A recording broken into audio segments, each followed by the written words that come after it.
अस्सलाम वालेकुम। उम्मीद करता हूँ अल्लाह के करम से आप सब लोग ठीक ठाक होंगे और डेफ़िनेटली जी आप सब के रमज़ान के रोज़े भी बहुत अच्छे गुज़रे होंगे। तो आज जिस मौजू पर मैं आपसे बात करने जा रहा हूँ वो है जी कि इंसान अपनी ज़िंदगी में 2 चीज़ें कभी नहीं भूलता और वो 2 चीज़ें कौन-सी होती हैं जी, एक बिहेवियर और दूसरे वर्ड्स।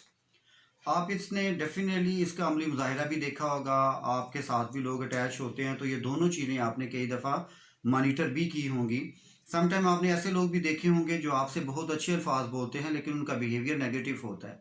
तो उसका असर क्या पड़ता है? उसका असर डेफ़िनेटली यही पड़ता है कि आपको ये लग रहा होता है कि वो आपसे नाखुश हैं या जो वो करना चाह रहे हैं वो वैसे नहीं कर पा रहे।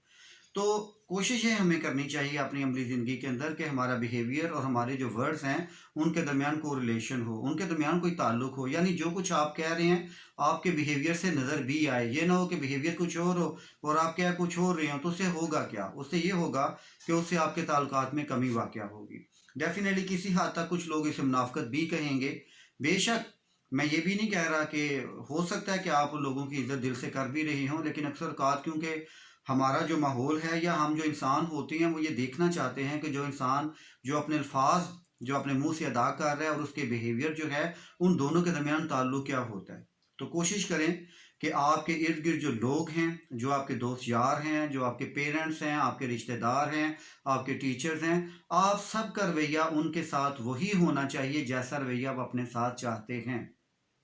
कहा जाता है ना कि जो आप अपने लिए पसंद करते हो यही आप दूसरों के लिए पसंद करें। तो आप अक्सर इस बात को अपने ऊपर अप्लाई कर लिया करें, जिसे एम्पैथी कहा जाता है कि जैसे अगर कोई बीमार हो और हम ये जानना चाहते हो कि बीमारी में उसकी कंडीशन क्या होगी, तो ये तभी आपको पता चलती है कि जब आप बीमार हों।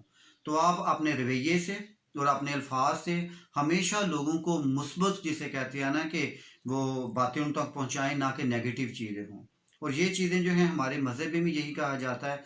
और इनके बेनिफिट्स क्या होते हैं? इनके बेनिफिट्स ये होते हैं कि इससे रिश्ते मज़बूत होते हैं, इससे आपकी इज़्ज़त में इज़ाफ़ा होता है और इससे आपको ज़हनी सुकून भी मिलता है। तो कोशिश करें कि आपका रवैया और आपके अल्फ़ाज़ दोनों के दरमियान मुस्बत ताल्लुक हो, जिससे इंशाअल्लाह ताला आपकी जो अपनी लाइफ़ है वो भी बहुत बेहतर गुज़रती है। बहुत शुक्रिया जी, मुझे फ़ीडबैक ज़रूर दीजिएगा। टेक केयर, अल्लाह हाफ़िज़।